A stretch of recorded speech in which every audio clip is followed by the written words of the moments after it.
Alright guys, so it is time to install our south bend clutch today, or maybe today. I'm at least going to get the stuff out of the box and get myself prepared for it. But I just want to show you what's pretty cool when you just open up a box from one of these. Well, of course you got your stickers, you know, can't miss that. But I want to show you guys, so they tell you everything that's in it, and your torque specs, which is really nice to just have on a piece of paper, not with some QR code where you have that just annoys me, to be honest. And you've got my part number right here. That is the one that I got, the underlined part number. And that should be, I believe it's 600 or 650 horsepower the clutch is rated for. I cannot tell you the foot-pounds of torque off the top of my head. I love this. This is new, actually, because I've gotten one of these clutches before, but it was a few years ago. Do not use this plate that your 7.3 typically comes with. I believe with the stock clutch, it has this little plate in it. Do not use with south bend clutch flywheel, and only use the crank bolts that are provided. So that's that.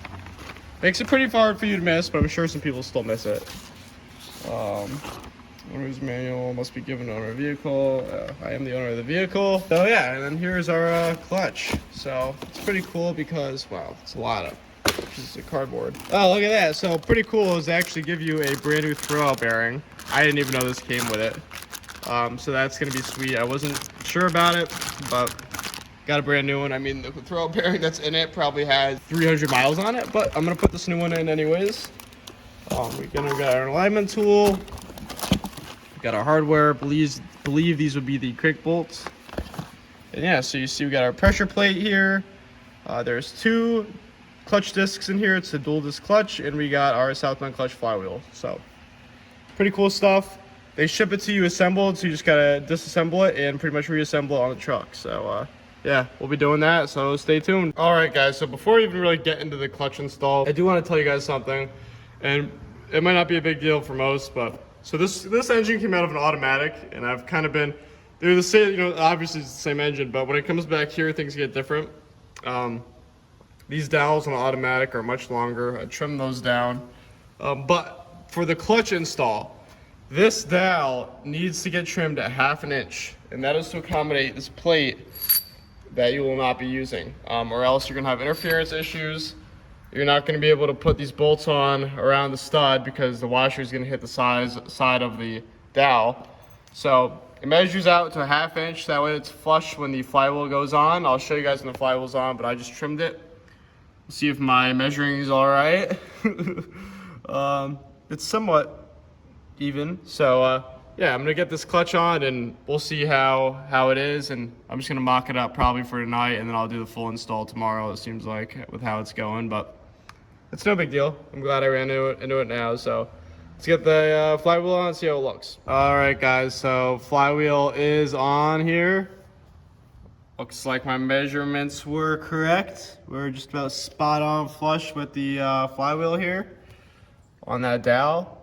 So, but you see what I mean, like that washer would be interfering with it sticking out the way it was. So definitely glad I took care of that. So another thing I want to tell you is South Bend sends you these clutch packages completely assembled, exactly how they should be, and they even leave you spray paint marks on all the pieces to align them properly. So upon arrival, you just kind of need to take them apart. I'll show you. Like, everything's attached how it would be on the engine, but obviously it's not on the engine, so you need to kind of disassemble it. What I recommend is, I mean, they literally tell you PP side for, you know, which one's the pressure plate clutch is. What I would do is I would disassemble it, but when you do disassemble it, line them back up exactly how you took them out. That way, when you're putting all these back on the engine, you know exactly the order of how they went. And the paint markings help you align them to where they were as well. You see the red paint there, the red paint there. So yeah, just want to give you guys a heads up on that before you go crazy and start losing stuff. So I'm gonna attempt to get these torqued and probably give you guys the next update tomorrow. I just think that's gonna be it for tonight for me. All right guys, so flywheel is on. Had someone help me hold the crank, so you're gonna need someone to help you hold the crank. Because the torque spec for these is 90 to 100 foot-pounds. So for me, I did 95 right in the middle, which will make the engine turn over. So I did about 3 steps of torque. I think I started at 60, went to Well, I got them all, pretty tight with a normal ratchet. Then I went torque to 60, I torqued to 80, and I went to 95 from there. So got all 10 of those torqued. So next up, we're gonna put the clutch disc on, kind of show you which disc to put on and go from there. All right, so this is our first clutch disc that's gonna be going on, South Bend clutch disc. As you can see, so this side's blank. If we turn it over here, I'm doing this with one hand, I'm sorry. They've got it as simple as it's gonna get for us. Flywheel side, FW side. So this side is gonna go up against the flywheel. So we're gonna get this disc on, and after this disc, we go on with the intermediate plate, which I'm gonna show you a few things on. And then we got our last disc there. And again, as easy as it could get, it says PP side, which is your pressure plate side. So we'll put these on and show you guys how it goes. All right, guys, so next up here, so I got the clutch on, the first clutch disc on. You're obviously gonna wanna put your lining tool in. That way it holds the discs as you're doing this. But next up, for the dual discs, we have what is an intermediate plate. It's obviously not going to be on a single disc clutch. It's kind of acts as, so you got your flywheel surface, and then that kind of acts as another flywheel surface, but it's an intermediate plate for your next clutch. So as you can see, they have it painted red. So you line the red with what's red on that flywheel. At least I like to do it. It's kind of just, I don't know why. I know that's how they assemble it, so I want to do it that way too. But I want to show you these rubber little buttons, I believe they call them. These really help with clutch rattle. I don't know if you guys know what I mean. If you're like on the throttle and you throw the clutch in, you might hear like a rattle. And that'll basically be this plate kind of shaking around in between here when it's on the dowels. These alleviate that a lot. However, what I have had happen is, it actually really sucked. I was in my gray truck, it was black at the time, and a ton of traffic going uphill. I should have put the truck in low, but I wasn't too concerned with this, but I forgot, I got a big old South Bend in it. Probably not meant to be sitting in traffic, getting extremely hot, going on and off the clutch at first gear up a hill. Basically what happened was it got overheated. It got stuck in first gear. Pretty scary, literally couldn't get the truck out of first gear, stuck in it, shut the truck off, and then again in the middle of traffic, terrible situation, but it melted these buttons off, which was pretty crazy to me. So I had a pretty crazy clutch rattle when it finally did get back to temp where I could take it out of first. And South Bend, actually, I called them, they kind of told me about what's going on with that. And they sent me new ones that you could put in. But I just thought that was very interesting, to say the least. So just a little backstory on these buttons here and what they're for. So let me get this plate on and show you guys how it goes. All right, guys, so just kind of want to clarify again what I meant by that. You see how they have almost a contact fit with the side of that flywheel, those buttons. So that's going to really help eliminate your clutch chatter when you're pressing in the clutch. These are, again, it's a 650 horsepower clutch, dual disc. It's not some little baby clutch. You're gonna have a little, anybody that has a South Bend knows what I mean, at least a dual disc. You're gonna have a little bit of a throttle bearing noise always. That's just how they are. There's nothing wrong with it. That's just how these are. But at least clutch chatter wise, this really does help with that with a dual disc, and that's why those buttons are there. So got that plate on, again, red on red line, just because I feel like I have to. And we're gonna get this last disc on.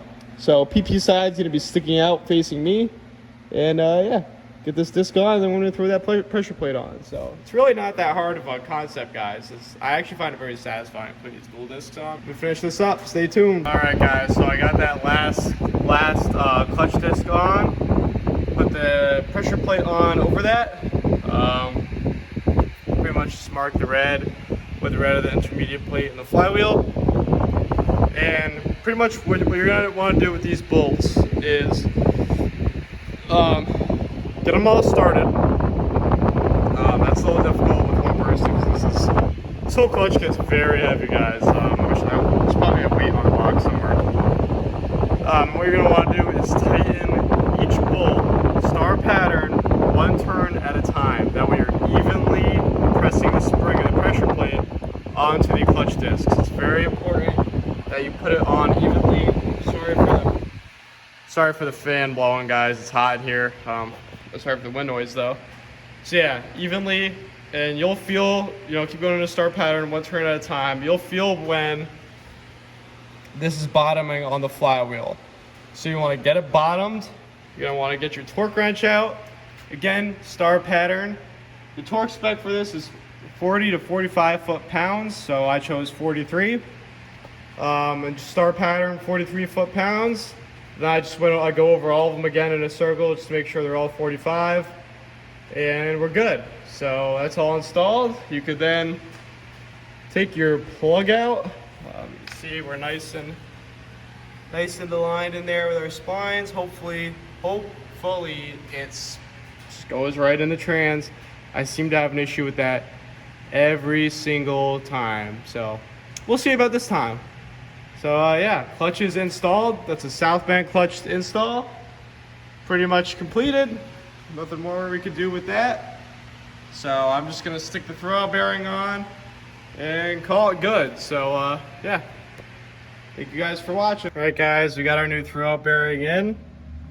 Pretty much, it's kind of self-explanatory. You slide over these splines and walk it on to your clutch fork here. While you're near your clutch fork, you just want to make sure it's not bent or anything crazy. Make sure your plastic piece down here is not broken and still holding it on. So some things you want to watch out for. And you're going to want to coat the inside of the throwout bearing with a light coat of grease. And I'm going to take some more grease and fresh coat of grease and kind of cover these splines with a little bit. And yeah, we'll be just about ready to go in now. So not too bad, I must say. So yeah guys, that's it for the clutch install. You just see how beefy this thing is from the outside, but I hope you guys learned something from that. If you have any questions, feel free to comment, let me know. Really appreciate you guys watching this video. Whole lot more 7.3 content coming right up. We're doing so much to this engine, as you could probably see. So yeah, stay tuned, leave a like if you enjoyed it, subscribe if you're new. Thank you.